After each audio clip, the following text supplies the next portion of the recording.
This is not to say I want to compliment Andy, but I want to pay a compliment to Mo at the start of this, because he really represents the very best of the military tradition in this country. And I want to say, since I've been involved in the Guantanamo fight since the beginning, a lot of the people who stood up for the American principles were the military guys, and they were overridden by the civilians. But Mo, what you said, standing for the principles of the United States, the best tradition in the military, and I really have the utmost respect for you.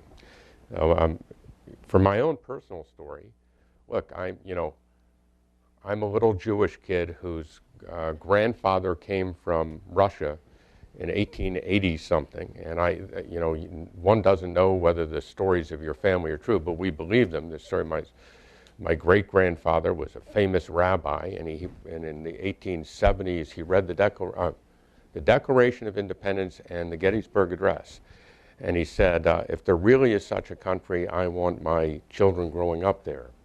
And my grandfather and his 3 brothers came to the United States. My grandfather, more than any religion, my grandfather would recite the Declaration of Independence, the preamble, and the Gettysburg Address to his kids. And we came to believe those things as the most important thing. We believed in the principles of the United States and justice and the rule of law. And I believe really what Ronald Reagan said, that much more than our wealth or our power, our values are our greatest strength in the world.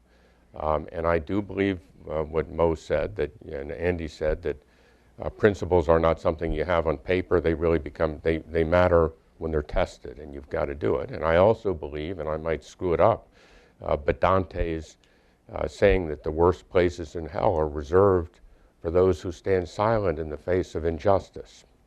So that's what. Thank you.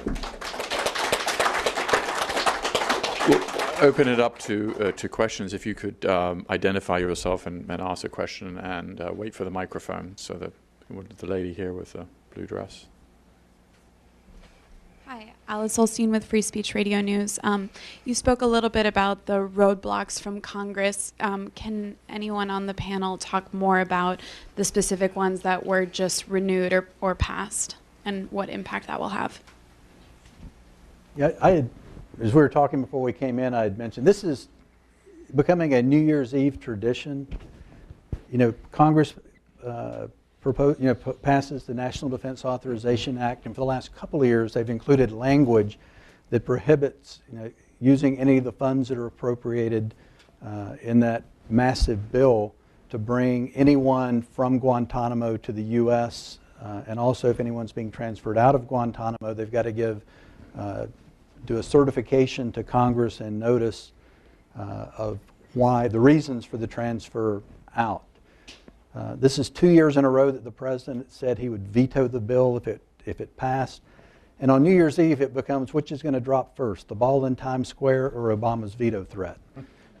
Because 2 years in a row, the president backed down. And some people say he's a pragmatist, but there's another P word I would use to describe what he has done by not standing up and keeping his word and restoring our reputation. He says all the right things about the rule of law and values and principles, but he's failed to live up to his words. And so Congress has made it difficult. But if you recall, that's the same. A lot of the same critics now are the ones that said that President Bush, that anyone that tried to interfere with his exercise of unilateral executive discretion, it was unconstitutional to infringe on that power, are the same people that are trying to handcuff President Obama in exercising those same powers and making it difficult. But I think it takes the president as the commander-in-chief using the bully pulpit, as he's done recently on the fiscal cliff and with gun control and some other issues where he's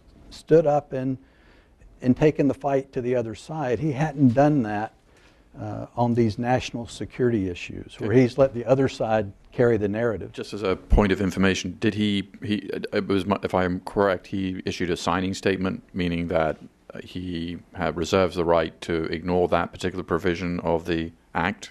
Correct. But if you recall, he was always very critical of President Bush when President Bush used signing statements. Right. Now he's using signing statements to do exactly what President Bush did. But at the end of the day, he signed the bill that says you can't bring a detainee from Guantanamo to the U.S. or transfer them to another country without notifying Congress in advance. Yeah, let me just say that the problem on that is subtle too. Most people in the country believe Guantanamo is full of terrorists. Even though, so the word has not gotten out who they are, the people have been cleared. In that context, there are a number of members of Congress who play to that fear and hysteria by saying we're going to stand up and protect our constituents and we won't let them in the United States or somewhere else. So the way to oppose it, you've got to oppose it by saying that they're wrong. There's got to be a thing. You can't just say, oh, I'm going to veto the bill. You've got to work earlier and take it on. In the context when you're fighting over the fiscal cliff and other things, the administration doesn't want to take it on. The Democratic Party doesn't want to take it on. The Republican Party doesn't even want to take on their crazy people. So the restrictions are in there. It needs to be a long-term plan of how you stop them from being in there, how you work this out. So, well, a question for any of you. The 86 people who've been cleared for release, perhaps just a little more detail about who advocated for those releases. I mean, it was a task force run by Matthew Olson, who's now the head of the National Counterterrorism Center, a long-term DOJ lawyer. Who else was involved in that process? How careful was the process? The process, after Obama was elected, it was really found, as Andy said, that you had these people in Guantanamo, and people were saying they're bad or everything. They didn't even know who they were. They didn't have files on them. The files were scattered all over. So what the Obama administration said correctly is let's collect the files together and put together a task force and review them to see who these people are, and we'll release, they said. Those we can. The task force was put together, then it sort of got screwed up to start with because it took forever to put it up. And it included every agency. Matt Olson was really appointed as the director. Lisa Monaco was who is now Deputy Assistant Attorney General for, counterterrorism, or it was his deputy. And they had representatives from every agency, from the CIA, Defense Intelligence Agency, the Defense Department.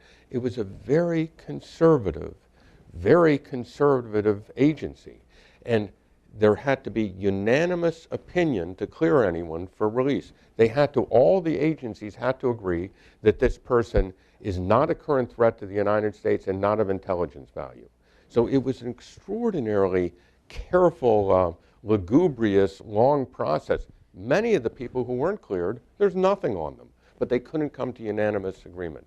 I mean, I hope that answers some. It was very conservative, careful. These people should be released. Given the fact that Yemen, so many of these are Yemenis, and the kind of counterpoint to what has been already discussed is that, of course, as you know, the Yemen prison system has been, senior members of Al-Qaeda have escaped not once but twice from Yemeni prisons. So is the fix simply a better Yemeni prison? I mean, what is the fix that would make these people who are Yemeni, who are cleared for release, how would this work? Well, if I can say, Peter, there are about 30 Yemeni prisoners that the United States government doesn't want to release. Yeah. When those decisions were made by the task force, it's slightly less than 30, I believe. That some of those were put forward for trial, recommended for trial. Some of those were recommended for indefinite detention without charge or trial because the government said they were too dangerous to release, but they didn't have sufficient evidence to put them on trial. That's a category that I have issues with, but I think it's important that we remain focused for now on the prisoners who were cleared. If this task force of these very sober officials approved these prisoners for transfer out of Guantanamo, surely all that is required is the most minimal kind of supervision. Then it's not the suggestion that they should go from one prison to another, it's that they should be released.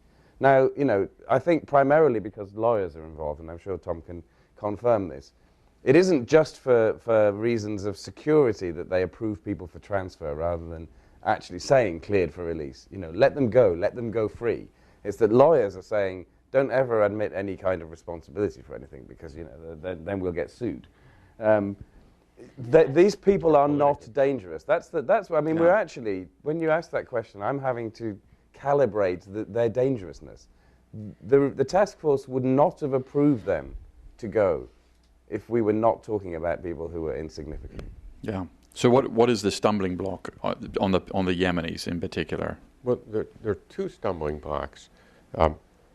The fear is that Yemen is unstable, so if it's more a political stumbling block. So if you release them, let me stand back.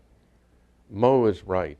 Other than the 15 to 30 people who may be dangerous, everyone agrees. These other people are nothing.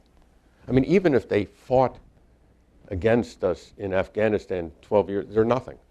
So they're really not dangerous people, these other people. And I mean, you talk to Olson and that, they say they're basically nothing people. So what is the stumbling block? The fear is that Yemen is unstable, that one of these people can get out. The Republicans in Congress are going to give them terrible hell and use it as political hay. That's more it. One of the reasons, some of these people could really be released in the United States if Congress weren't yelling around and saying, oh my God, they're dangerous. Don't let them near our children. They've said that. People have said that even for people who everyone admits are innocent, like the Uyghurs. Everybody says these are innocent people. Congress will let Uyghurs into the United States. So the stumbling block is myriad. It's Yemen is unstable. We don't want people in the United States. If we don't let them in the United States, we go to other countries and say, well, if you don't take them in, why should we take them in? So, it's a stepping stone system.